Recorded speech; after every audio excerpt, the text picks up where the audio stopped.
पहले तो जिस मामले को लेकर के यहाँ हिंदू समाज के लोग सड़कों पर बैठे हैं, उसकी तह तक हम लोगों को जानना चाहिए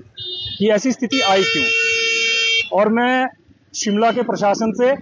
यहाँ की पुलिस से और सरकार से पूछना चाहता हूँ, क्या एक अवैध ढांचे के बीच में जाकर के नमाज पढ़ना उचित है? सरकार मुझे ये बताए कि क्या इस क्षेत्र की शांति को भंग करने का सबसे पहला प्रयास जिन लोगों ने वहां जाकर के नमाज पढ़ने के कारण हुआ, जिनके कारण हुआ, उनके ऊपर सरकार ने क्या एक्शन लिया? हिंदू समाज के लोगों के ऊपर हिंदू समाज ने आज असुरक्षा की भावना के कारण आज जिस प्रकार की घटना दिल्ली में हुई है, और ये लोग कहीं भी जाकर के अल्लाह अकबर करके फट जाते हैं, तो यहाँ शिमला के संजौली के लोगों में ये डर है कि कहीं बाहर से आया हुआ कोई व्यक्ति यहाँ भी अल्लाह अकबर करके फट जाएगा। तो इस प्रकार का जब भय का माहौल हिंदू समाज के बीच में है, उस स्थिति में यदि हमारी माताओं बहनों ने, यहाँ स्थानीय माताओं बहनों ने, यहाँ हिंदू समाज के लोगों ने अगर उनको रोकने का प्रयास किया, और मैंने देखा है कि कहीं भी कोई किसी से कोई मारपीट नहीं हुई है, बड़े सभ्य तरीके से उनको रोका गया है और कोर्ट के आदेशों का हवाला देकर के रोका गया है। तो मैं पुलिस से यह जानना चाहता हूं कि उन्होंने, जो लोग जबरन वहां नमाज पढ़ने के लिए जा रहे थे उस ढांचे में जिसको कोर्ट जो है अवैध घोषित कर चुका है, उनके ऊपर आज तक एक्शन क्यों नहीं लिया सरकार ने? सरकार ऐसे लोगों को संरक्षण क्यों दे रही है? सरकार हिमाचल के लोगों के ऊपर जो है मामले बना रही है, और जो बाहर से आकर के यहाँ माहौल खराब करने का काम कर रहे हैं उनको सरकार जो है संरक्षण देने का काम कर रही है। ये इस प्रकार की मानसिकता सरकार की बिल्कुल भी स्वीकार्य नहीं है, और हिंदू रक्षा मंच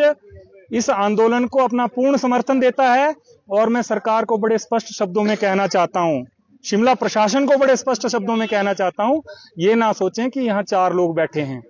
हिंदू रक्षा मंच को 4 से 4000 बनाना आता है, और ये तय मानिए, मैं बड़े स्पष्ट शब्दों में कह रहा हूं, इस शुक्रवार को संजौली मस्जिद में नमाज नहीं होने दी जाएगी। हमारी पूरी तैयारी है, हिंदू समाज जो है पूरी ताकत के साथ यहां आएगा, और सरकार ने यदि इस कोर्ट के नियम को अनदेखा करते हुए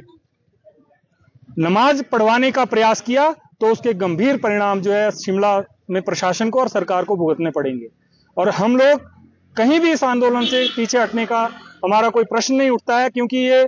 हमारे आने वाली पीढ़ियों के हक की लड़ाई है। और एक अवैध ढांचा जिसमें अवैध गतिविधियां होती थी, जहां से हमारी माताओं बहनों का आना जाना दूभर था, आज वहां के जो स्थानीय लोग हैं उनको कितनी परेशानी होती है, सरकार का ध्यान उस चीज के ऊपर नहीं है। लेकिन बाहर से आए हुए लोगों को यहाँ आकर के जो आश्रय प्रश्रय ले रहे हैं और इस प्रकार की गतिविधियों में संलिप्त हैं, उनको जो है सरकार बचाने का काम कर रही है। तो इस प्रकार की मानसिकता लेकर के जो सरकार में अधिकारी बैठे हैं और नेता बैठे हैं, मैं उनको भी स्पष्ट कहना चाहता हूं कि इस हिंदू विरोध की मानसिकता को छोड़ दीजिए, अन्यथा भविष्य में परिणाम बहुत गंभीर होने वाले हैं। और ये जो एफआईआर जिन नेताओं के, शिमला के कुछ नेताओं के कहने के ऊपर जो है, उनके दबाव में आकर के शिमला पुलिस ने जो है ये एफआईआर दर्ज की है, और मैं बड़ा स्पष्ट कहना चाहता हूं शिमला के उन नेताओं को, आप लोग एमएलए तब बने हैं जब हिंदू समाज ने आपको वोट दिया है। अगली बार हिंदू समाज आपको वोट देने से पहले 100 बार सोचेगा, क्योंकि आप इस काबिल नहीं है कि आप हिंदू समाज का नेतृत्व कर सकें।